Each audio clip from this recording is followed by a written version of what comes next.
welcome back to Just One More Chapter. I'm Melanie. I'm Santana. And this is 2026. Yes, Happy New Year. Happy New Year.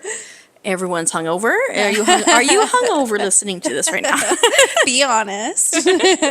How was your New Year's Eve? Yes. I'm so excited for 2026. Me too. I'm really excited for all of the books, all of the movies. So many fun things to talk about this year. It's going to be a good year. It I is. feel it. Mm-hmm. Let's leave 2025 back there, you know. I know. Hopefully things are getting better than getting worse because 2025 across the world was a terrible year. Terrible. Not so much personally, thank goodness. Yeah, exactly. Just, worldly things. As a whole. Yeah, as a whole. Wasn't the best year. Exactly. Before we get into it, let's please go to our YouTube, our Instagram, and our TikTok. Follow, comment, subscribe. Wherever you're listening on audio, please leave us a 5-star rating review. New year, new books for our book club of 2026. Yes. We're being a lot more intentional this year. Exactly. We're not really branching out. No. So we're going to kind of be staying in the genres that we enjoy reading. Exactly. In the realm. We are reading Our Scattered Bones. I forget the author's name. Ooh, that's a great question. You'd think I'd have that. By Nicole Sicarano. So, if you'd like to join us, we are on Fable. Santana did read out a description last month too. Yeah, exactly. Towards the end of the episode of last week. So if you want to listen to what it's about, if not, go to our Instagram. There will be a description of the book there. It is under 300 pages. It's a very quick standalone book. It's dark romance, fantasy. Yep. So it's exciting. We are doing our picks of the month, our book picks of the month. For January, there was lots of good ones, in my opinion. Starting off the year strong with these new releases. 100%. Start it off for us, Santana. Sure. My first one is We Who Have No Gods by Liza Anderson. This will be releasing on January 27th. Vic Wood is barely getting by, working at a restaurant, raising her little brother Henry, and trying to forget the mother who vanished years ago. Then Henry drops a bomb. Their mom was part of the Acheron Order, a secret society of witches that keeps the dead from crossing over. Henry has inherited her magic. Vic hasn't. And now Henry has been chosen as the Order's newest recruit. To protect him, Vic follows Henry to the Avalon Castle, a creepy academy hidden in the woods of upstate New York. She joins anyway, even without powers, risking the Order's anger, her brother's resentment, and the attention of Zan, the ruthless head sentinel who wants her gone. As Vic makes allies and enemies, she realizes her mother is tied to something much bigger and darker than she ever imagined. And the castle and Zan start affecting her in ways she can't explain. With war brewing between witches and reality itself at stake, Vic must decide how far she's willing to go for the only family she has in a world where power is everything. Sounds pretty good. Yeah, I like that. Secret societies and witches. Yeah, fantasy, multiple things. Like that. January 27th as well is this new release, Winter White. It's a modern retelling of Shakespeare's The Winter's Tale by Annie Carty. Pia and her brother Max live on an isolated farm in rural Maine. It's the only life they remember. Their father says the only way for them to stay protected is to stay on the farm. Pia doesn't question it. Pia's entire world turns upside down when her father breaks his leg, and she must be the one to venture into town to make farm deliveries. Then she sees him, Felix, a boy who's both a stranger and somehow familiar, makes her question everything she thought she knew about herself, her past, and her family. But no matter how she feels about Felix, she must always obey her father above all else. But Pia's feelings are too big to ignore, and the more she engages with Felix, the more she begins to see that there's a promise for her beyond the isolated world to which she has grown accustomed. And the more she dreams about a better life, the more she wonders if her father is telling the truth about their family's past.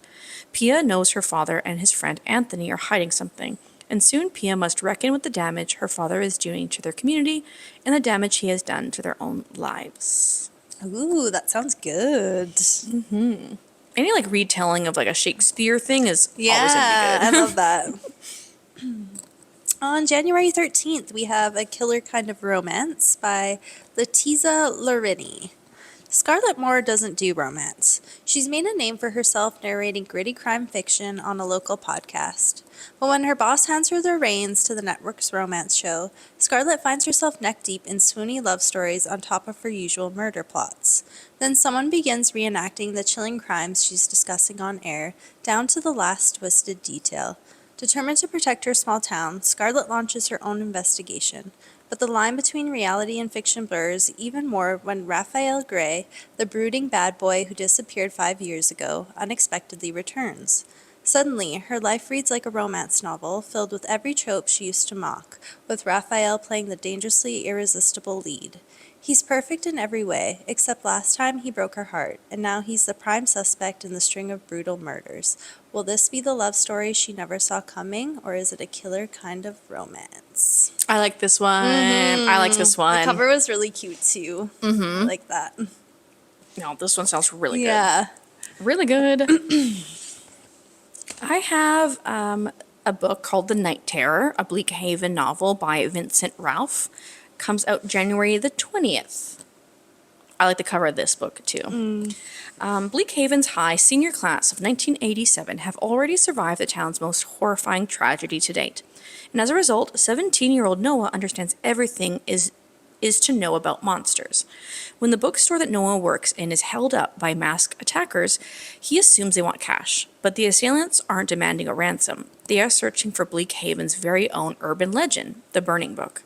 After something with a thirst for flesh creeps from the book's pages, Noah must use his knowledge of Bleak Haven's terrifying history to help his fellow hostages escape the mall without turning their town into another bloodbath. I like that. Trapped in a bookstore, in a mall. That's cool. Yeah. Releasing on January 20th, we have The Future Saints by Ashley Winstead. This is a love story, just not the one you're expecting. Record exec Theo walks into a dive bar and finds the Future Saints in a freefall. Since their manager died, the band's been spiraling, and Theo's job is brutal: force a hit album out of them or end them. Then Hannah, the reckless lead singer, blows up the set with a brand new sound, swapping sunny pop for gut-wrenching rock. The clip goes viral overnight. Suddenly, Theo has a chance to save the band and his own career. He bets everything on one last run. A new tour, a new record, a new beginning. But grief doesn't disappear when the spotlight hits. Hannah's chaos starts tearing at the seams, and her sister Ginny, the only person who's always had her back, pushes back hard. As Theo and Hannah grow closer and the world watches, the Saints' big break becomes a ticking clock: rise together or fall apart in public. Says it's for fans of like Daisy Jones and the Six, so I'm assuming it's like that kind of vibe. Yeah, with the The back, band yeah. and yeah. Interesting. January 13th, a book called Oxford Blood by Rachel Davis Featherstone is coming out. Eva has one dream: to study English at Oxford University. But not only will she receive a world-class education, getting into Oxford is a path to freedom. But when Eva and her best friend George are invited to interview week, they find themselves in a cutthroat, ultra-competitive world of elite academia. And at the center of gossip, an anonymous student forum, Oxford slays. When Eva finds George dead near the steps of a statue in the college, she knows he's been murdered, but all eyes are on her now.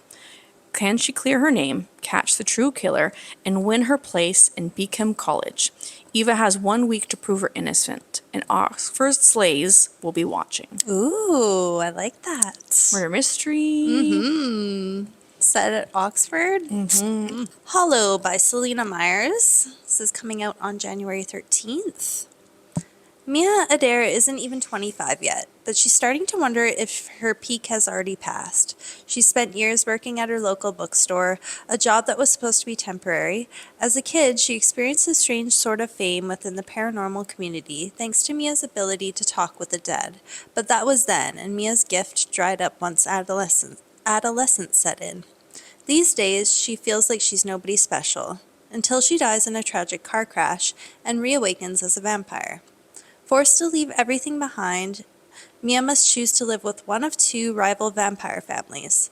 The Bellamy and Sutton clans share a dark, complicated history that spans centuries. As Mia learns about their age-old traditions and extraordinary powers, along with their forbidden romances and betrayals, she's drawn toward two very different loves. And as she feels her gifts returning, more potent than ever before, Mia realizes she'll need to protect innocent lives and save the only family she has left. I like this. I like this. I like that concept. Yeah. And this Selena Meyer, she is a TikToker, so I thought that was interesting. Okay. TikToker turned author. No, I like the concept. I haven't of that. read like a vampire book in so long, so that sounds interesting. Time to get into it. A Wild Radiance by Maria Ingrid Mora is coming out January the 20th. Josephine Haven is about to find out exactly where she fits into the march of progress. Her outbursts are infamous at the House of Industry, the school for children who can wield radiance, and electricity like magic. She tried to follow the rules, but her fiery nature is at odds with the core tenet of the house. Never form attachments. If she's meant to feel nothing, why are her emotions so volatile? No one is surprised upon graduation. Josephine is banished from the city to a remote mission. In Frostbrook, she must work under the standoffish Julian, the former golden boy of the House of Industry, who seems determined to watch her fail. And then there's Ezra, the flirtatious stranger who's a little too curious about how the mission operates. But there's a bigger problem than Julian and Ezra's secrets. A deadly disease is spreading across the countryside, and in Frostbrook, not everyone is eager to embrace progress. As Josephine questions the systems that raise her and gives in to the desire she's been taught to suppress, she must decide what she's willing to sacrifice to expose not just corruption within the house, but a devastating truth about the radiance in her core. Ooh, I like that. I love it. I love like powers and fantasy. Love it. That's awesome. My last pick is Pretty Vicious by Lexi Davis. This is releasing on January 13th. Laurel just wanted to survive college, keep her father fed, and fly under the radar. Delivering pizzas was supposed to be the safe kind of side hustle until the night she witnesses a murder at the Ashford House, the most elite and secretive fraternity on campus. Now she's a prisoner of the Order, a blood-bound society that controls everything from politics to police. They rule with ritual, obedience, and violence, and they've decided Laurel doesn't get to leave. At the center of it all is Carson Ashford, heir to the powerful Ashford legacy. Cold, commanding, infuriating, oh my god, I can't talk today. Infuriatingly magnetic. Under the rule of the Order, he bonds her, marking Laurel as his. But Laurel isn't here to be claimed, not without a fight. To save her father and her future, Laurel must navigate a twisted realm of initiation rites, brutal secrets, and a bond that may destroy them both.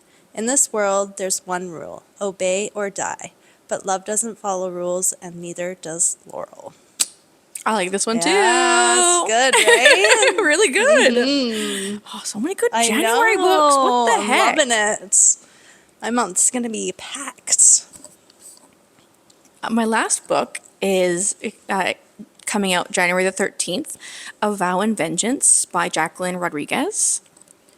Ruin Raker has nothing left to lose. Everything's been stolen by the Immortals. Her family, her home, her freedom. But she's done playing by their rules.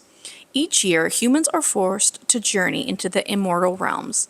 But 20-year-old Ruin orchestrates her own selection, determined to find her family and destroy anyone who stands in her way. Ruin is used to doing what it takes to survive, and now she must endure the Forge, a cutthroat college for the immortal Druids' exclusive tarot magic. When Ruin's magic reveals itself to be the rarest and most powerful, she must live with its only other wielder, Prince Draven. As arrogant as he is ruthlessly ambitious, he's the last person she can trust. Ruin's abilities also draw the eyes of the most dangerous druids in the realm. Some want to use her, more want her dead. Draven offers her to train, for a price. As Ruin becomes ensnared in Draven's dangerous games, she learns there are secrets at the heart of the kingdom that that some will kill to protect. And Ruin and Draven's growing attraction may be the spark to ignite a brewing war. Ooh. Anything like tarot and magic? Yeah, I'm loving in. that. I'm in. Lots of good picks. I love it. If this is what's gonna come for the remainder of the year, It's gonna be a good year. we're gonna have having to find so much time reading. I know. It's true. We're gonna be booked. Oh my god, booked and busy. Exactly. Oh my. I'm so excited for this year. We're gonna talk about it in another episode. Yes. Our anticipated reads for this year, what were their hopes and the things that we want to, and just kind of ruminate on like what's to come. Yeah. What's to come. Yes. Okay, guys, we'll catch you next week. Bye. Bye.